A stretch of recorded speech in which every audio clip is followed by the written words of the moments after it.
Hey everyone, this is Joshua Kirk here with you once again, and now it's time for episode 73 of the Album of the Day, in which today's band is a band that have had, a pretty good run from when they formed in 1994 to their hiatus in 2006. But they recently reunited last year and have been on tour for well over a year now, in 2015. And they're one of indie rock's most, this is one group where, when it comes to indie rock,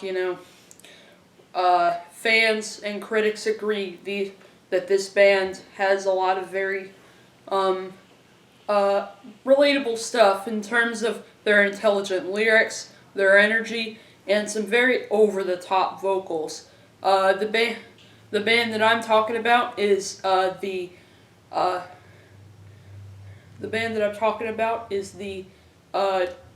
Seattle trio Sleater-Kinney, consisting of vocalists and guitarists Carrie Brownstein and Corin Tucker, and drummer Janet Weiss.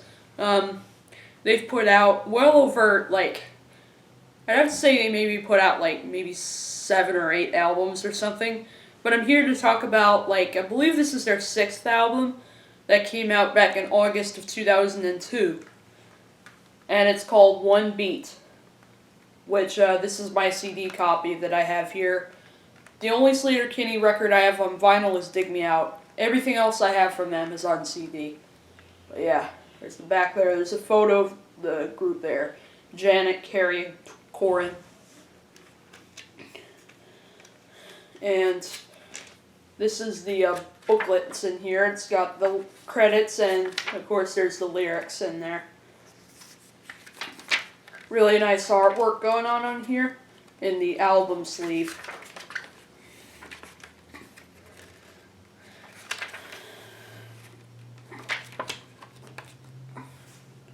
And that's what the CD looks like in there.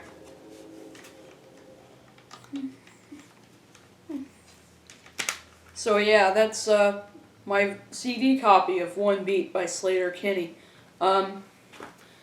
And what I do notice about this record right away, just like with most other Sleater-Kinney albums, is that it's got everything you know what to expect with the Sleater-Kinney record. Intelligent lyrics, talking about issues in the media, and politics, and a bunch of stuff like that, basically trying to, it's basically, their music is a lot more visceral than a lot of other music you find these days. It's real, they're, Sleater-Kinney certainly are not softies, that's for sure. It's got just some killer guitar playing from Carrie and Corin, along with just some over-the-top, just scorching vocals from Corin Tucker, and some really nice vocal interplay between Corin Tucker and Carrie Brownstein on here.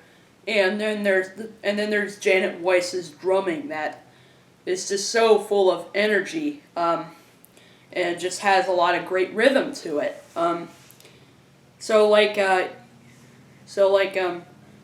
It opens with the title track, which talks about issues with, society in terms of, basically the narrator is just, he just wants, people, the narrator obviously just wants people to invent something and not be afraid to, be themselves instead of just trying to hide something from themselves and trying to just, lie to the world or something like that.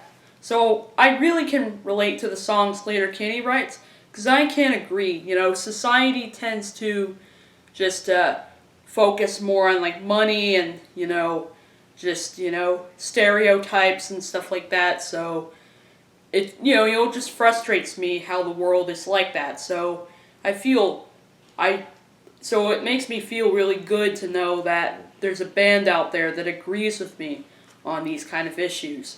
Um, Shoes. And there's some references on this album to like motherhood too. Corin Tucker recently had a baby, so a lot of the lyrics on this album, sort of, talk about basically how hard it is to have two separate lives at once. One life of playing shows and recording in the studio and you know, some of that stuff, and then also like taking care of a kid too.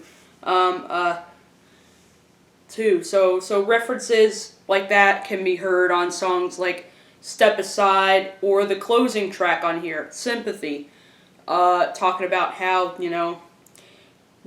how when you become a parent you tend to worry a lot about your child, being safe or something like that. Um, like that. And, of course it does, talk about issues with politics on songs like Combat Rock, for example. That song talks about, it could be about two things. It could be about how in rock music, there were a lot of issues in the media in terms of like, so that's why the Riot Girl movement came up in around the Olympia, Seattle area of course, it was basically just to show that you didn't have to, like, it just, shows that, no matter, so, like, so it's really refreshing that the Riot Girl, movement came up around the Olympia area because, sort of, trying to defend against, issues in the media and people trying to make a bunch of rules about what rock music should be or something like that. And then it also talks about a little bit about politics a little bit and, and talking about how the issues that we have with politics include like racism and stuff like that. So that's definitely a very relatable song for anyone who has issues with today's pop culture, being so artificial and so, like, just dehumanized and stuff like that. Like that. And, like, so yeah, I think the lyrics of this record are brilliant and really do show that the band has talent. And they're very intelligent and they're very smart. And they're very smart, that's for sure. And musically, it's got everything you'd expect from a Sleater-Kinney record, but they also start experimenting with new things on this album too.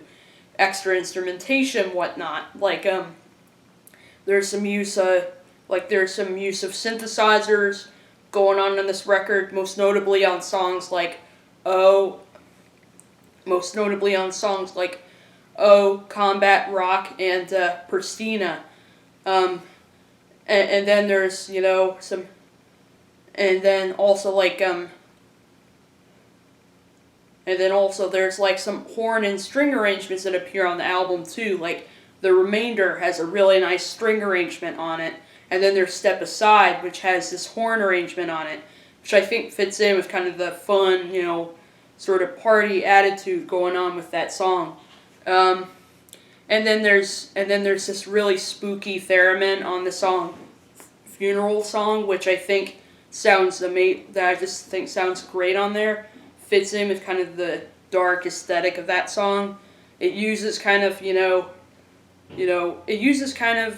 terminology about death as like a metaphor for like, trying to stay out of this just trying to stay out of this superficial world that we're that's being thrown at us today, at us, and like The Remainder also contains an ebow guitar, so it's like the weird guitar sound that you're hearing in the background of that song. And on this record, they worked with John Goodmanson, who worked with them on several records. He worked with them on Call the Doctor, Dig Me Out, All Hands on the Bad One, this album, and most recently the new record, No Cities to Love, which came out earlier this year, which I thought was a really great album. And believe it or not, that was actually my very first Sleater-Kinney full length, and because I was curious about the band, wanted to check them out, and just really liked the album, so I checked out some of their older stuff, and now I'm hooked on their music, and I can see why critics just now I definitely see what all the buzz from critics is about. So like John Goodmanson definitely did a good job helping the band kind of try to take risks and try new things and do a lot more ideas and and trying to defend against those strangely when the hot rock came out and started getting a lot of acclaim and sold a good number of copies, and the indie and both the indie and mainstream status started to get attention of Sleater-Kinney.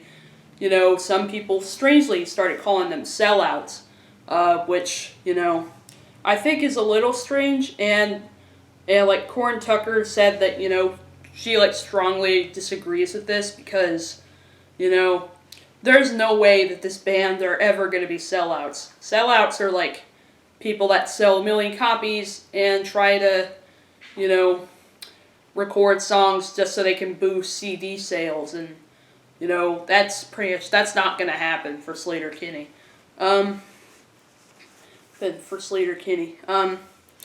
So yeah, I think trying new things and getting all this acclaim is really a good thing for this band because it shows them growing as an artist. Because who wants a rock band to just keep playing in smoky bars and keep struggling to get all that attention or to get some sort of respect or appreciation, and of course, some of you may know during the hiatus of Sleater-Kinney, the members were in a bunch of other bands. Corin Tucker, of course, had the Corin Tucker Band. Carrie Brownstein was in a group called Wild Flag with Janet Weiss back in the year 2011, and also is known, besides her work with Sleater-Kinney, Brownstein also started up a skit comedy show on television called Portlandia. Anyone who's from Portland, you probably know her, both for Sleater-Kinney and for Portlandia, that show that she has. And Janet Weiss drummed as a session musician with people like the Shins and people like that. And of course joined Carrie in a Wild Flag, which disbanded in 2013 or early 2014, something like that.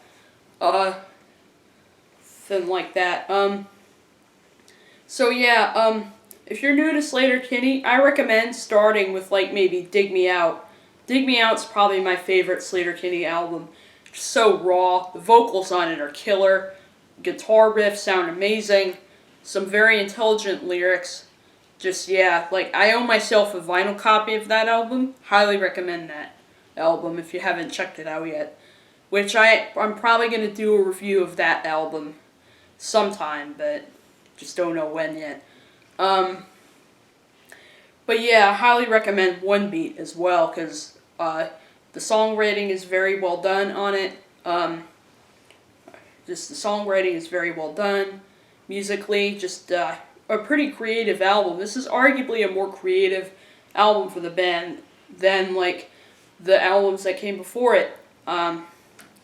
Because of all the they're using wah-wah pedals a little bit on this album and extra instrumentation too, provided by a bunch of additional musicians. Some guest musicians on this album include Stephen Trask and Sam Coombs and people like that. So I'm gonna have to give this album a 9 out of 10. I will admit, because nearly every track on it has something about it that just makes it memorable and just makes it stick out. Like there's no filler going on in this album. Like pretty much all the songs on here are brilliant. Just like with some of Sleater-Kinney's, a lot, just like with Dig Me Out. So that's my review of One Beat by Sleater-Kinney. Highly recommend this album. Brilliant indie rock album. Definitely one of the better ones of the early 2000s when it comes to indie albums. I'll see you for episode 74.